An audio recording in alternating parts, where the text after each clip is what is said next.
Terima kasih Anda masih bersama kami dalam Indonesia Business Forum. Kita lanjutkan dialog. Saya ingin ke paket lengkap yang sudah hadir di sini. Narasumnya luar biasa loh. Paketnya paket lengkap banget. Anggota Kadin juga, kemudian influencer, pengusaha, dan juga dari tim ekonomi syariah Prabowo. Tapi boleh tidak kita kesampingkan dulu ya dari pemerintahnya. Kita dengarkan suara pengusaha dalam merespon bahwa PPN ini naik 12%. Ya, terima kasih Mbak. Memang agak berat ya untuk menyampingkan bahwa setengah badan saya ada di pemerintah. Karena satu paket ya. Setengah badan saya ada di pengusaha gitu ya. Tapi izin Prof ya, Ibu juga izin ya. Gini, kita coba objektif lah Mbak. Kita kembalikan kepada hakikatnya ekonomi. Jadi ekonomi ini siklusnya kan kebagi menjadi dua. Ada kontraksi, ada ekspansi. Kontraksi gimana? Aktivitas pertumbuhan ekonominya menurun. Ekspansi, aktivitas pertumbuhan ekonominya meningkat. Nah, siapa yang beraktivitas? Ada 3 komponen. Pemerintah, produsen, konsumen. Oke, nah ini bermain nih. Jadi perdagangan terjadi, daya beli dan lain sebagainya sehingga perputaran ekonomi. Nah, pemerintah di mana perannya? Nggak bisa kita masuk ke apa ya, yang bukan haknya. Nah, pemerintah itu balance, tengah-tengah, moderasi. Ini pemerintah. Nah, dia harusnya memberikan satu kontrasiklus lah bisa dibilang begitu ya. Mungkin aku dari sudut pandang ekonomi ya. Nah, jadi sabar, jangan buru-buru reaktif nih. Oke? Nah, dari sini kita lihat. Betul, terjadinya memang sekarang ya izin pastilah ini mengalami kontraksi yang besar-besaran gitu ya. Betul tadi Ibu katakan pedagang Tanah Abang daya beli menurun apa segala macamnya itu memang kontraksi. Luar besar ya. Nah cuma tadi mungkin izin saya jawab tadi kan Ibu di pedagang Tanah Abang sempat reaktif dengan berkata bahwa nah ini peraturannya apa barang-barang mewahnya nggak jelas yang mana. Sebenarnya udah ada Bu dari peraturan Menteri Keuangan di nomor 141 PMK 010 2021 itu jelas. Ada kok Bu gitu. Kalau misalnya mau dibaca itu ada di pasal 2 ayat 1 ada. Pasal yang sama ayat 3 ada. Bab 5 pasal 2 ayat A ada. Pasal 2-3-nya juga ada. Itu jelas semuanya. Bahwa isinya barang mewah saja, tidak akan merembet kemana-mana, seperti yang dikhawatirkan. Betul, nah makanya yang akhirnya menjadi keresahan bahwa presiden kita ini kan apa ya, ya berdasarkan undang-undang. Amanat undang-undang. Iya, undang-undang nomor berapa sih? Di tahun 2025, undang-undang nomor 7, nah yang diterbitkan tahun 2021 itu jelas bahwa memang ada yang namanya HPP lah bisa dibilang, harmonisasi peraturan perpajakan. Ya memang harus dinaikin. Nah tapi jangan buru-buru reaktif buat kawan-kawan usaha. Saya juga pelaku usaha gitu kan. Saya juga di Kadin dan lain sebagainya gitu kan. Saya juga tim khusus Kementerian Ekonomi Kreatif gitu ya. Jadi dalam hal ini adalah kita harus clear dulu nih. Mana nih yang akhirnya menjadi apa ya. Dalam tanda kutip kalau bahasa saya korban likuiditas. Jadi kan pemerintah nggak boleh tuh merampok likuiditasnya masyarakat. Gimana sih maksudnya harusnya memberikan subsidi untuk yang bawah gitu ya. Harusnya memberikan likuiditas, menurunkan pajak. Nah itu nggak semena-mena memang ada aturan mainnya. Nah kita kembalikan, nah ternyata apa sih yang kena nih di barang mewahnya apa gitu kan. Nah ini mungkin ya kan itu udah haknya Ibu Menteri. Jadi artinya mungkin kalau saya baca aja gitu ya. Nah artinya jelas nih, itu kan. Dari mobil yang silindernya di atas 3.000 sampai 4.000 cc. Ada di situ. Kendaraan motor yang di atas, motor roda 2 ya, itu di atas 250 sampai 500 cc. Kendaraan mobil juga yang penumpangnya kurang dari 10. Itu kan clear semua. Nah itu memang, nah artinya kalau coba saya sedikit copot lepas baju pemerintahnya, tapi saya masuk ke pengusaha memang iya. Betul, saya mungkin akan katakan salah pemerintah atau mungkin salah Pak Presiden menyerang ke semua segala sisi untuk dipajakin. Tetapi cerdasnya presiden kita semua itu nggak bisa langsung serta-merta langsung oke, kamu kena, kan kebagi jadi 4 lini kan usaha kan, mikro, kecil, menengah, makro gitu kan. Nah artinya yang jual-jual barang-barang mewah aja.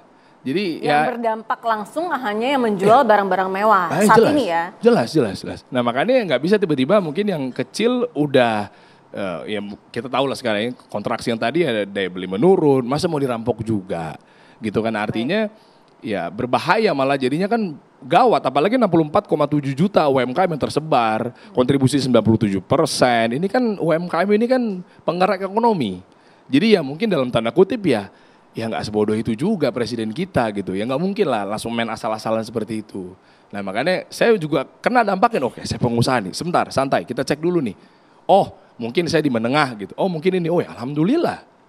Nah gitu sih mungkin, jadi artinya jangan dulu buru-buru reaktif. Saya mengajak buat teman-teman pengusaha gitu kan, dalam arti yang mungkin langsung negatif ini salah. Kalau begini Mas Dery, kita tahu ada potret masyarakat yang ternyata mereka punya khawatiran yang luar biasa besar, khawatir kalau akan terjadi pelebaran dari PPN 12% ini, tidak hanya di barang mewah gitu. Kita nanti juga akan dengarkan testimoni ya dari salah satu yang terkena dampaknya, tapi kita langsung lanjut juga ke anggota DPR yang juga bagaimana ini setelah dari kita masih tergabung bersama dengan Ketua Komisi 7 DPR ya Pak Saleh. Pak Saleh, begini, kalau misalnya kita berbicara mengenai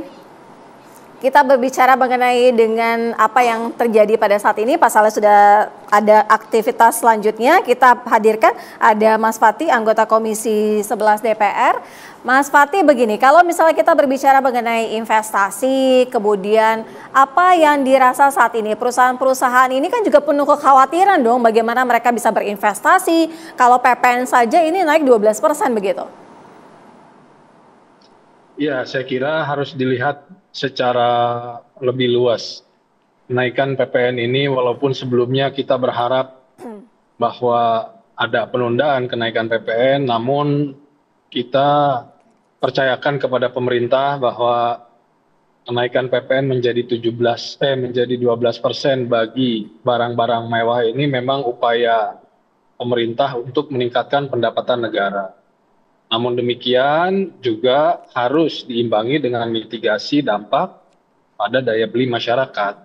Tadi sudah disampaikan sebelumnya bahwa memang kita tidak bisa melihat bahwa 12% ini seperti sebuah malapetaka gitu. Tapi 12% ini harus dipandang bahwa yang terkena peningkatan PPN 12% ini adalah hanya untuk barang-barang mewah. Barang-barang yang tentu tidak berdampak langsung kepada komoditas UMKM seperti itu. Tadi sudah dijelaskan juga bahwa rumah-rumah yang dikenakan 12% ini adalah kelompok hunian mewah seperti apartemen, kondominium, townhouse, dan sejenisnya. Dengan harga jual kalau tidak salah lebih dari 30 miliar kan gitu. Kemudian juga mobilnya juga mobil yang dengan kapasitas mesin besar kan gitu. Sehingga memang kita harus melihat ini secara utuh ya Mbak ya. Jangan dilihat bahwa PPN 12% ini akan membuat segala sesuatunya menjadi acak-acakan. Kita harus ingat juga bahwa dalam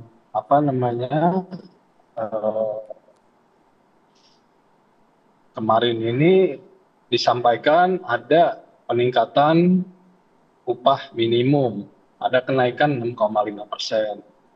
Kemudian tunjangan GUSN pun akan dinaikkan, sehingga ada hal-hal lain, tidak hanya peningkatan PPN bagi barang-barang mewah dari 11 ke 12%. Ada hal-hal yang juga diberikan oleh pemerintah untuk meningkatkan daya beli dan kesejahteraan masyarakat. Gitu. Saya pikir untuk golongan barang-barang mewah ini memang seharusnya kalaupun terjadi peningkatan dari komponen pajak, yang harus dipajakin ini memang orang-orang yang memang mampu dari golongan kategori masyarakat menengah ke atas. Dan yang sekarang sedang diumumkan walaupun belum dilaksanakan gitu ya, namun sudah diputuskan adalah kenaikan PPN 12% bagi barang-barang dengan kategori PPNBM, barang-barang kategori mewah gitu. Jadi tolong dilihat juga secara utuh itu. Baik, kita juga nanti akan mendengarkan bagaimana sebenarnya dampak terhadap perekonomian Indonesia. Kami akan dengarkan nanti dari Profesor Telisa. Kami akan segera kembali usai jeda.